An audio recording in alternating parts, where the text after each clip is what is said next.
কাতলা মাছ পছন্দ নয় এমন মানুষ হয়তো খুব কমই আছে। আমারও কাতলা মাছ খুবই পছন্দ। তবে একই রকম রান্না করলে কি আর রোজ রোজ ভালো লাগে বলুন? সেই কারণে আজকে একটু অন্যভাবে রান্না করেছিলাম কাতলা মাছটা। আজ বানিয়েছিলাম সর্ষে পোস্ত দিয়ে কাতলা মাছ। তাহলে দেখে নিন আমি কিভাবে বানিয়েছিলাম সর্ষে পোস্ত দিয়ে কাতলা মাছ। শুরুতেই আমি পোস্ত, সর্ষে আর কাঁচা লঙ্কা নিয়ে নিয়েছিলাম। আর মাছ তো ভেজেই নিলাম। এবারে সর্ষে, পোস্ত আর কাঁচা লঙ্কাটা বেটে নেব। বেটে নেওয়া হয়ে গেলে কড়াইতে আমি দিয়ে দেবো সর্ষের তেল। তেলটা গরম হলে ফোড়ন দেবো কালো জিরে আর শুকনো লঙ্কা। এবারে যে মশলাটা আমি বেটে নিলাম সেটা কড়াইতে দিয়ে দেবো।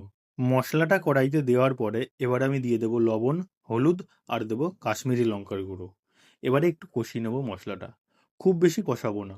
তেল ছেড়ে এলেই আমি মশলাতে জল ঢেলে দেবো পরিমাণ মতো। খুব বেশিক্ষণ মশলাটা কষানো যাবে না, কারণ এখানে সর্ষে বাটা দেওয়া আছে। বেশিক্ষণ কষালে তেতো হয়ে যেতে পারে। কথা বলতে বলতে মশলাটা কষানো হয়ে গেল, ওপর থেকে তেল ছেড়ে এসছে। এবারে আমি মশলা বাটা বাটিটা ধুয়ে জল দিয়ে দেবো পরিমাণ মতো। জল দিয়ে ঢাকনা চাপা দিয়ে রেখেছিলাম কিছুক্ষণ। ঝোলটা ফুটে আসার পরে এবারে আমি একে একে মাছগুলো দিয়ে দেবো। মাছগুলো দেওয়ার পরে আমি একটা বড় সাইজের টমেটো কেটে এর মধ্যে দিয়ে দিলাম। আর দিলাম 3টে কাঁচা লঙ্কা। এবারে ঢাকনা চাপা দিয়ে রেখে দেবো বেশ খানিকক্ষণ। 2 মিনিট পরে ঢাকনাটাকে খুলে মাছগুলোকে একবার করে উল্টে দিলাম। এবারে ওপর থেকে ধনেপাতা কুচি আর কাঁচা সর্ষের তেল দিলেই আমাদের আজকে সর্ষে পোস্ত দিয়ে কাতলা মাছ একদম রেডি। সর্ষে আর কাঁচা সর্ষের তেলের ঝাঁঝ, তার সঙ্গে ধনেপাতার গন্ধ, খাওয়াটা আজকে বেশ জমে যাবে।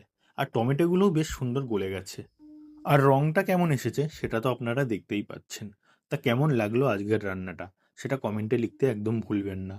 আর আপনারা চাইলে একবার কিন্তু বাড়িতে এভাবে কাতলা মাছ রান্না করে দেখতেই পারেন। আজকের ভিডিওটা তাহলে এই পর্যন্তই থাকছে। দেখা হবে আবারও নতুন একটা ভিডিওতে নতুন কোনো রেসিপি নিয়ে।